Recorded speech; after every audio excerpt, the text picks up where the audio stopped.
যেটা মনের বাসনা নিয়ে বাবা লোকনাথে সবার আশা পূর্ণ করেন। বাবার কাছে আরাধনা করা হয় যেন সবাই ভালো থাকে, দূরে যায় মানুষের মনে শান্তি আসে। আসলে ফলটা তো এইভাবে বোঝা যায় না। বাবা লোকনাথের কাছে যখন কিছু চাই সেটা কেউ খালি হাতে ফিরে না। যে যেটা নিয়ে মানুষ করে এটাই পূর্ণ হয়।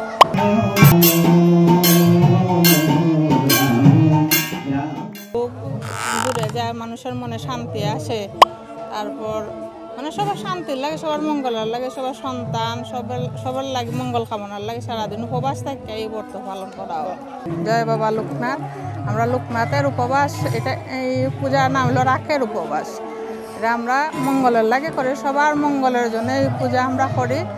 আর এটা হলো মানে রোগ মানে শান্তি আসার জন্য আমরা ছেলে মেয়ে মানে স্বামী সব সন্তান সবার জন্য এটা মঙ্গল কামনার জন্য সারাদিন উপবাস রেখে তারপরে আমরা মানে সন্ধ্যার সময় মাটির প্রদীপ চাটা ধূপ ধুনা দিয়ে এই পূজা করি। আমরা সারাদিন যে লোকনাথ বাবার মন্দিরে আসা নবীর বট বসে লোকনাথ বাবার ছবির সামনে যে আমরা পাঁচালি পড়ি, তারপরে পূজা হওয়ার পরে আমরা যে যেটা নিয়ে মানুষ করে এটাই পূর্ণ হয়। জয় বাবা লোকনাথ সবার আশা পূর্ণ করে, আর মানে সবার মনের ইচ্ছা পূর্ণ হয়। মানে যে যা মনে বাসনা মানে যা সবার তো একটা উদ্দেশ্য থাকে না যে আমার সন্তান ভালো হোক, আমার স্বামীর ভালো হোক, আমার সংসারের ভালো হোক, মানে যার যেটা মনের বাসনা নিয়ে বাবা লোকনাথের সবার আশা পূর্ণ করে। প্রতিব্রত বলে বাবার কাছে সকল মানুষের শান্তির জন্য, বিশ্ব শান্তির জন্য এবং মানুষের মঙ্গল কামনায় বাবা লোকনাথের কাছে সবাই প্রার্থনা করে।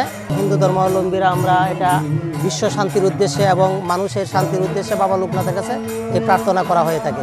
তো এই যে উপবাস থেকে ওই প্রতিব্রতর যা ধূপ লাগে এগুলো নিয়ে বাবার প্রার্থনা করে এবং এখানে বাবার লোকনাথের এখানে মানে মঙ্গল ইয়েগুলা বাবার কাছে আরাধনা করা হয় যেন সবাই ভালো থাকে এবং সকল মানুষ যেন বিশ্বে শান্তিতে থাকে।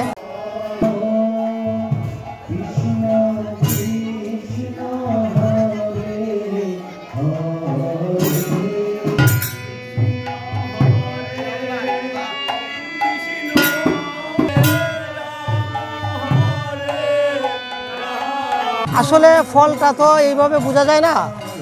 মানে বাবার কাছে প্রার্থনা সবাই আসে, ভগবানের সৃষ্টিকর্তারে আমরা ডাকি সবসময় একটা পুণ্যের আশায় বা ভালো কিছুর আশায়।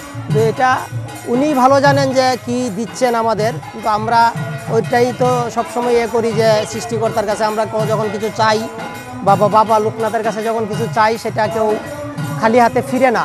যদি মন থেকে বা মনস্কামনায় এটা করা হয়, বাবা খালি হাতে কাউকে ফিরায় না, এই বিশ্বাস নিয়ে আমরা এটা করে থাকি।